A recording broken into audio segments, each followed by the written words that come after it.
and my family upbringing was rough. My dad was very abusive to my mom.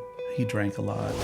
My upbringing, I mean, after, of course, my parents were divorced, was basically choppy. I mean, it was back and forth from my mom's house to my dad's house. I did a count with my wife one time, and I think I had moved a total of like 17 times. That started like the basis of kind of feeling uncertain about things, kind of like there was no stability. And that was just my life. I never really had a sense of belonging or being welcome anywhere. My mom's boyfriend had a daughter, so one time she asked me if I wanted to go to an event at their church, a youth group event. From then on, it was just different. I felt like I belonged somewhere, the least place that I expected to be at. God was there the whole time, so looking back now, it's really comforting to know that God had a hand in every part of my life, and where things looked bleak and bad, God had a plan in it for me.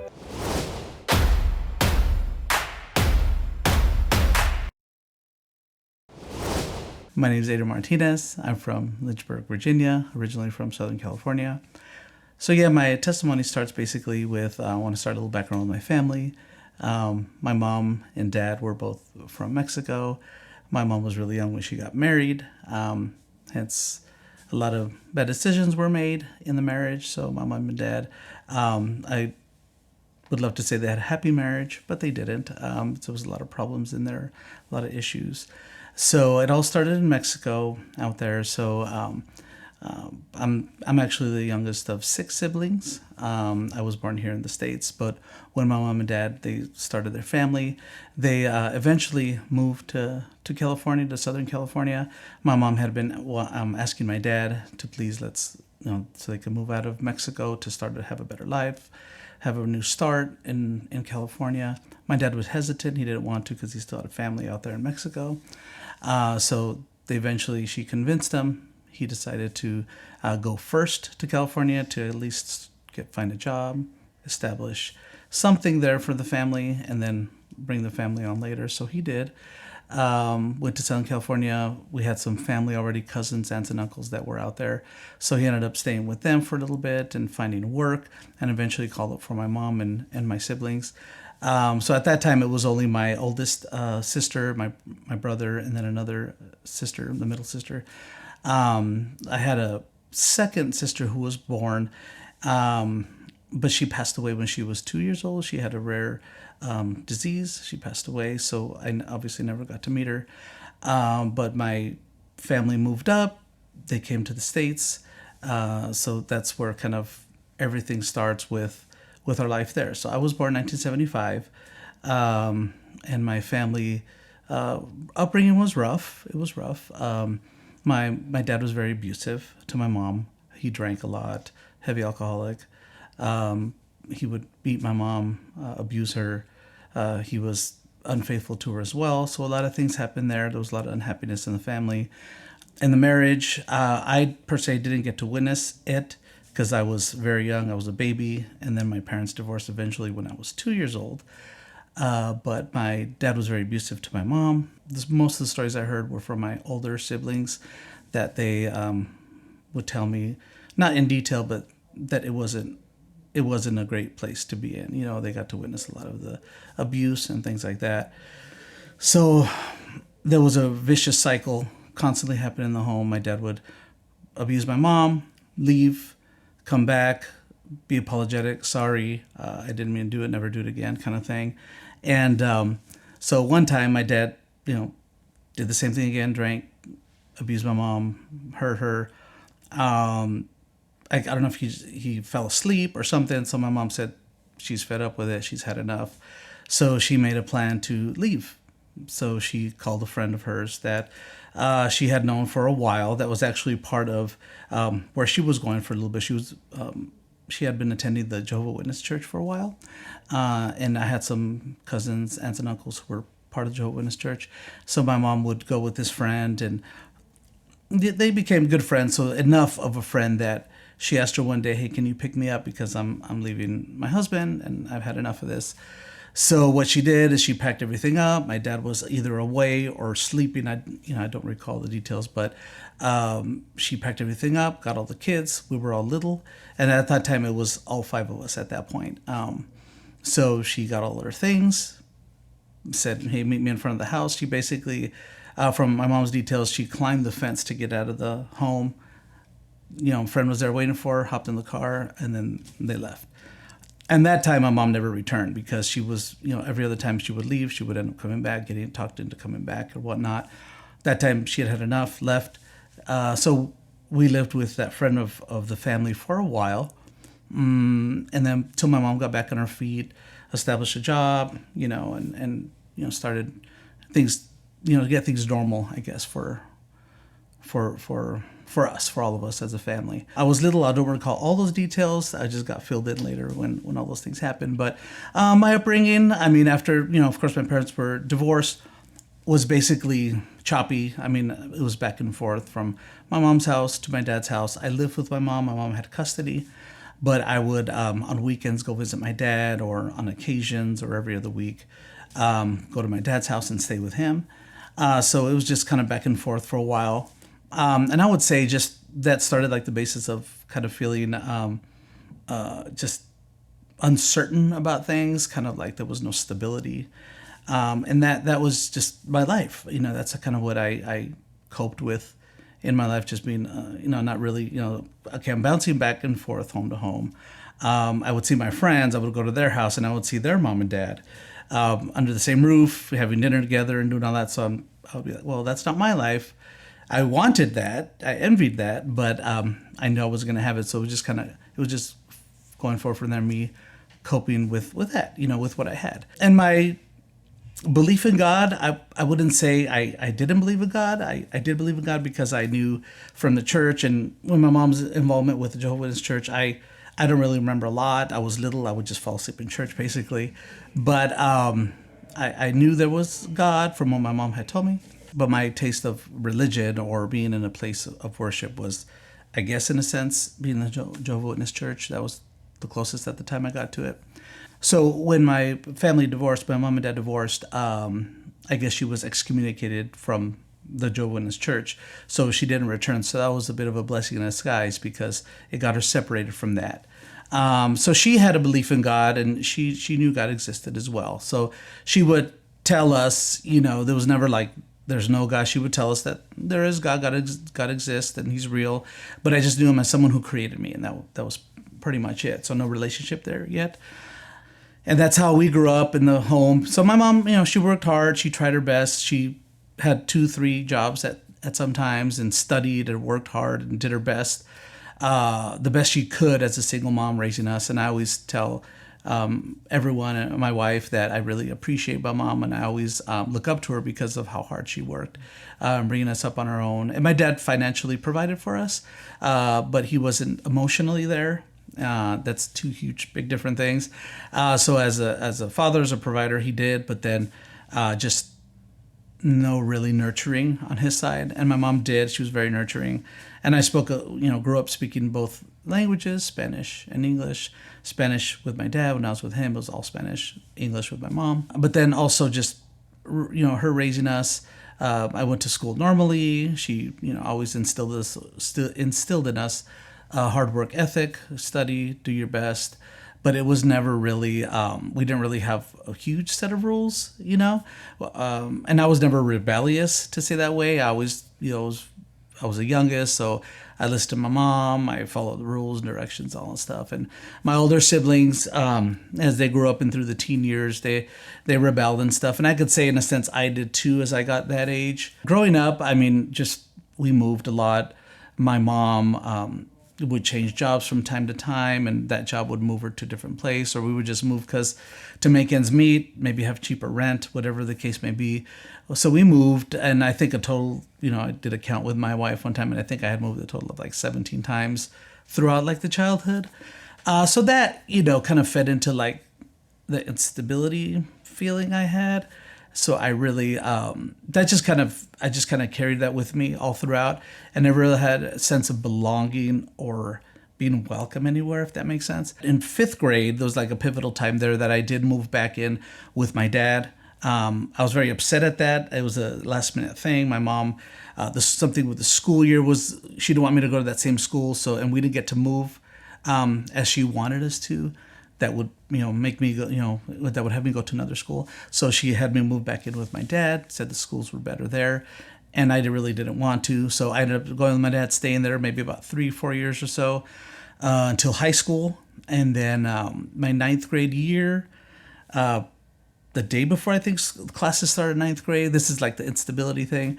My dad, I had a falling out with my dad, and he basically said, call your mom to pick you up because I don't want you living here anymore. Okay, so I called her. It was like 2:30 in the morning or something. And I called her, Mom, can you pick me up? Sure. She came and got me. I think the next morning she went and took me to classes, and she lived out of town, in another city that she had quite a long drive to get me. So she would, for that time while I moved in with her, drive me to that school, pick me up every day for about that semester, maybe about whatever the semester was until Christmas time or so. And then, so she would take me back and forth. But this is a pivotal time in my life because when she had me move in with her, she was living with her then boyfriend at the time, who she had many years. When I was 10 years old, she started a relationship with this man, and they were together many years. And I was about 15 here. So she had me move in with them. She took me to the house or to the apartment where they lived in and told me, told her boyfriend, this is, well, he knew me, but said, well, he's going to live with us from now on. And the response wasn't all that welcoming, and he was upset at us, me living with them. So that made me feel very unwelcome, and I wasn't sure if I wanted to stay there, but I had no choice. So I ended up living there, did all my high school years there, and lived with my mom for quite a while until I was ready, basically ready to go to college. Again, my relationship with God wasn't there yet.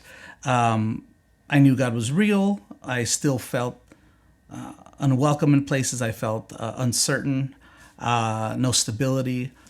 So this leads me to a huge point in my life when the least moment that I expected something this huge to happen. My mom's boyfriend had a daughter about a year or two younger than me, and she attended a church that she grew up in, a Christian church. And so one time she asked me if I wanted to go to an event at their church, a youth group event, and it was I think it was like a St. Patrick's Day event or something like that. We were to dress in green or something silly like that. And then so she had me go with her, and I had never gone to church before except maybe the Jehovah's Witness church and nothing outside of that. So I said, sure, I wasn't doing anything. So I joined her. She introduced me to her, youth group friends, people from the church, and to my youth pastor. My youth pastor's name is Pastor Joe Tarosian. And so I met him, and he was very welcoming, very friendly. Welcome to our church, nice to meet you. And this little Latino kid in a church that was predominantly, Caucasian, white people, not a lot of Latinos there. I might have been the only one, but I didn't feel that was any issue. I just felt welcome, and I felt that's a place like I'd really like to be, even from the first time I was there. So he welcomed me there. We had fun. We did some, it was like a party kind of thing. So we did some games and things like that. So I really enjoyed it. And from then on, it was just different. I felt like I belonged somewhere, the least place that I expected to be at. So we would go to Sunday services, Wednesday night, Bible studies.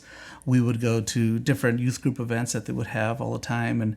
And I really felt welcome and part of like a family, to say. And I didn't know this was going to develop into such a huge thing in my life. One time out of the blue, it was a summer after my ninth grade year, he asked me, we were going to have a rally or like a week-long revival event at our church, and we were going to promote it for the whole, all the churches in the valley. So he asked me, he said, I'm in charge of going to the churches, local churches, and promoting, this event. Want to come with me?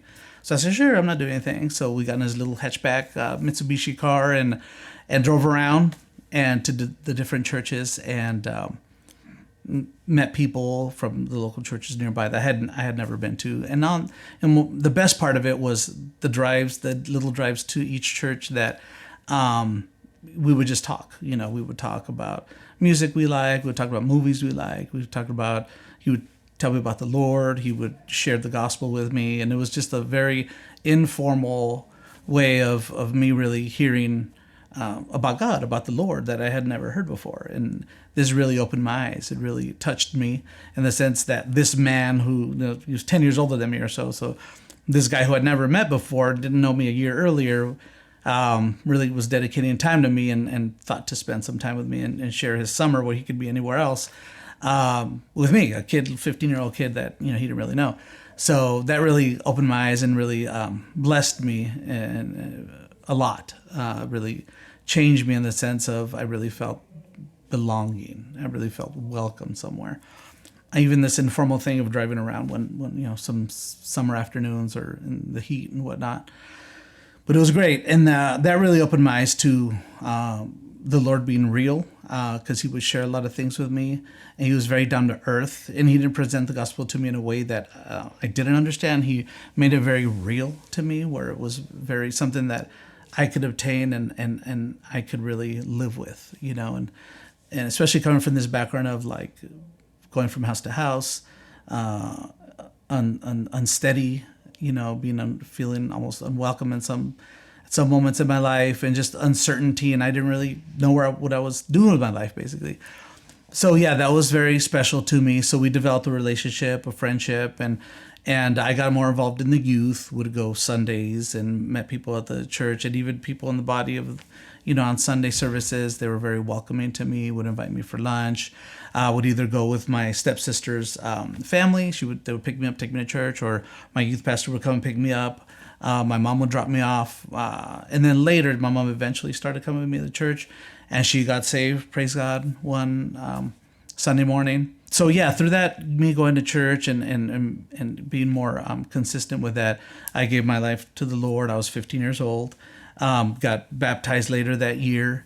So it was a lot of things that happened in my life that really opened my eyes to God and him working in me, something that I knew God existed, but this made him more real in my life. I wasn't great in high school. I didn't really enjoy it, actually, the high school experience, but I just got by. I did my best. I was never rebellious. I never did things that I shouldn't have done.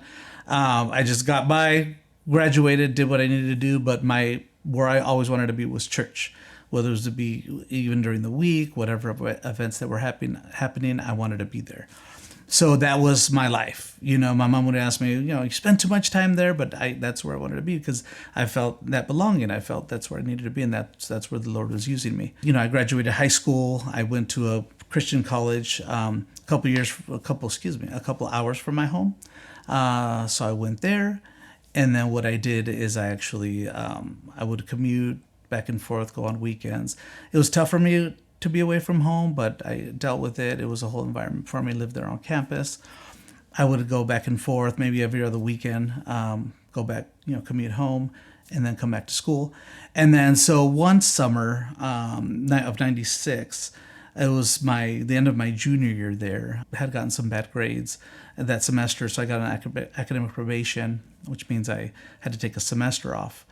So I was going to take that next semester off, so I had to go. So I went back home, and a job opening was offered to me to run a day camp for kids from like kindergarten all the way through 8th grade. So I took the opportunity. I worked there, but that was with the understanding that I was going to return back to school when it was time to go back, that kind of thing. If I could rewind a little bit, my eldest sister, she was about 11 years older than me. She was diagnosed with breast cancer in 92.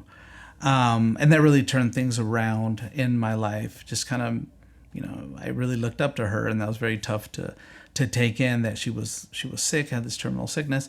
So she dealt with it many years. She went through chemotherapy, radiation therapy. She would remiss, and it would go away for a little bit, then it would come back. But in 96 or so, it came back strong. Got into her organs, and it really affected, it looked like she didn't have a lot of time left to live. So in that summer, that changed things a lot. So I wanted to stay. I made the decision to stay with my family and not go back to school. I was going to wait a little bit, eventually go back, but I wanted to stay with my family to see what happened with my sister. I just wanted to be close by. So that's what I ended up doing. And then another pivotal time in my life is the head pastor of the church that I was working at. It was the same church where I got saved and where the youth pastor was. But the head pastor there, I had met with him because I was going to tell the news that I wasn't going back to school, that I was going to end up staying nearby. And kind of that was the deal that we had. And we were to get a bonus if we were to finish the time there at the day camp till the summer finished. And then so we were going to get a bonus there. So I told him the news. And he was not pleased. I guess he wanted me to finish the time there. And then so what happened is I told him that I wanted to stay with my sister to be with the family and just kind of help support. I didn't feel well being away from them while this was happening. So he basically told me something I didn't want to hear. He said, well, your sister's is going to die, And he told me in those words. And that really hurt me because, especially for someone that from that position, I didn't really feel supported, and I knew that was eventually probably was going to happen. My sister wasn't going to make it because she had been things had gotten a little worse that summer, but then I just I didn't really take that news well. It really upset me. I told my youth pastor, and that kind of opened my eyes to like things could be a little deceiving sometimes, like people that we look up to, kind of. People are human and say things that they shouldn't, but this really touched me in the sense of kind of opened my eyes to, like people make mistakes, people aren't perfect. So, and I had grown up with that all my life, that I had, my father was there, my mother was there, and they had made mistakes, but I tended to forgive them. I knew that they were only human and that no one was perfect, So I grew up knowing that, but that really opened my eyes, and that really kind of made me kind of cope with a lot of things, like the reality of things. Yeah, I ended up staying. I didn't go back to school, and I didn't go back to school till many, many years later. But I got a lot of support from Pastor Joe, and during that time, and throughout that time up to where I was at that point in life, we had established a relationship. We were really close, Pastor Joe and I, and he had become a father figure, older brother figure to me, and really taught me what it is to be a godly man and how to live a godly life, and be humble at the same time, and really be available to others, So he had his family and he had his responsibilities, but he always spent the time with me and with other members of the youth group, and discipled us and taught us how to grow as young godly men. So like I said before, my dad was there, but he wasn't nurturing. We just kind of like existed together, in a sense, to say it that way. We had a good relationship. He was a kind man, but not loving. I can't remember but one or two times he said, I love you, maybe one time. So that nurturing is what I was missing. My mom provided that nurturing, but then there was always that instability of just kind of bouncing back and forth from home to home. So being at church, being within the body, helped me to have that sense of stability, have that sense of belonging, and that's where God wanted me. And then when I went off to college and then came back, I continued going to that church, and in the following spring of 97, my sister got very ill, and she passed away in April of 1997. So that was had a big impact on my life. I looked up to her. She was the oldest of our family, and that impacted everyone, of course. It affected my dad. My dad really took it hard because he was very close to her. And but I found a lot of support, with my youth pastor, with people at church. And I knew God was, had a reason and a purpose for everything. And about a month before my sister passed away, she had started attending a Christian church, and got close to the people there, and to the pastor and the body of believers there. And she gave her heart to the Lord about a month before she passed away. And that definitely brought a lot of comfort to my life, knowing, wow, she's getting to the end and things are getting really bad. But I knew that God had a plan, and that really opened my eyes to, through those things, through those dark times in our lives, how the Lord speaks to us and how he develops his plan in our lives. Whether it's not the best of circumstances, me growing up and parents divorced and all these things that have happened, but God had a purpose for it all. And through my stepsister that took me to church, the circumstance that got us there is that my mom had a boyfriend that she had lived with for years. I ended up living there through getting kicked out of my dad. So all these things led me to getting invited to a youth group event at a church that I didn't think I would be at. I ended up staying there and being there for many years, getting involved in how God, showed himself to me. God really showed how real he is to me. I knew he existed, but at this point, he was really revealing himself to me. And then just growing up through the years, a lot of things happened. I would, backslide kind of in a sense from time to time when I didn't really show my faith or didn't really show my a good witness to others. Mistakes were made, but I knew throughout the whole time that I had a forgiving God. And so I recommitted my life to the Lord. And I started in Southern California attending the Calvary Chapel churches out there. And that being a Bible-believing church is really was really impactful in my life because it really presented the gospel to me in a different way.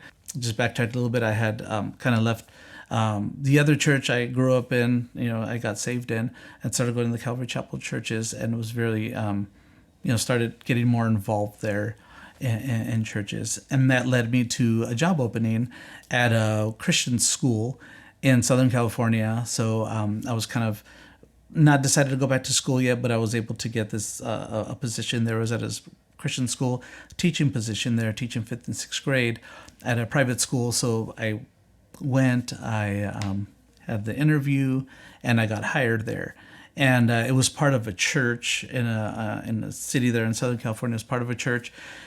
And so I worked there for several years. And at that same church, I met some of the people there, the pastor. There was a change of pastors there, but I met, I was, knew the pastor there and the family. And eventually, that's the same church where I met my wife. And it's just interesting to see how God leads us to certain places that he opens doors. We think certain doors are closed, certain things happen in our lives, but he leads us in many different directions. So my wife's family is from Costa Rica, and my wife's dad had started working at this church. He had come to work for a little bit there, and I met him. And then so eventually he brought his family over from Costa Rica, and I met his family, and I met his daughter, his oldest daughter. So we became friends, and after a while we started a relationship, and that's where we got closer, and we eventually got married. And also our youth pastor, who I kind of kept a relationship with. I did keep a relationship with throughout the years. He is the pastor who married us, who married my wife and I in 2008. And then now, just happy to say that I'm still walking with the Lord. We moved to Lynchburg, Virginia in 2019. I went back to school. I pursued my master's degree at Liberty University online. And we had been wanting to leave California for a little bit, so we did. So we ended up coming out to Lynchburg, Virginia, and have been here ever since. Yeah, the main message I would like people to understand from my testimony is God's redeeming love, God's presence in our lives. Even though we don't have a relationship with him, like me early in my life, I didn't have a relationship with him, but God was there the whole time. So looking back now, it's really comforting to know that God had a hand in every part of my life, from my mom leaving my dad, getting away from that situation, to bouncing back and forth from home to home. God was there.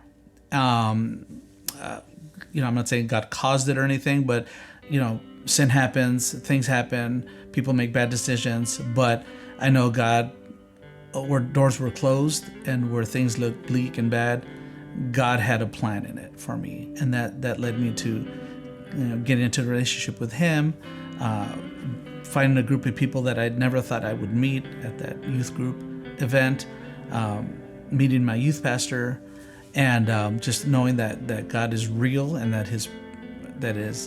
he's at work in every part of our lives. So if someone doesn't know him, know that he loves you and he made you with a purpose. He made me with a purpose. Even a little kid that was uncertain of what was going to happen in his life, God was working in my life, and everything led up to where things are now. And I know God's still working in my life. Yeah, another thing I did want to mention is that my dad passed away in 2020. He was diagnosed with lung cancer, and so by the time they found it, he was in the advanced stages. So we were already here at Virginia. My dad was back in California, so we didn't get to be with him when he passed. But my mom called me that night he did pass. It was he was on his deathbed in his last moments. So she was there telling me, if I wanted to speak with him. So I got to speak with him a little bit. And then she was there by his side, presenting the gospel to him. So that really impacted me, because someone who had hurt her many years before, she was willing to forgive. She had forgiven him already, but to the point that she was there by his side, presenting to him, the best present ever, which was the best gift ever, which is the gospel. And also with my mom was another woman who he had a relationship with after my parents divorced, that he had a child with. So, and he was abusive to her as well, but she had found out that he was sick, and that she was there that night as well, and was presenting the gospel to him too. So he had two people there by his side who we would least expect to be there, and presenting the word to him. And she remembers that there was a tear in his eye, and when she presented to him, and it sounds like he was receptive to it. Of course, he wasn't, he couldn't speak, but she said that he looked like he did, receive the Lord, receive what they were saying. And my hope is that he did receive the Lord in his life before he passed. But that just speaks to, God's work in our life, how powerful it is. He forgives us. So that tells us we should be willing to forgive those who have hurt us. And even my mom and this woman who he had done these things to, they were willing to do this. So that's just really brought me comfort at that time. That was, of course, I was grieving for my dad, but that brought me comfort that the Lord really showed himself to him in a special way, that like no other way that the gospel could have presented to him could be more impactful than these two women who he had not treated well and treated very bad. But that's God's forgiveness there, that they were willing to be with him and do that, and show their love, share Christ's love to him. And that was very impactful in my life.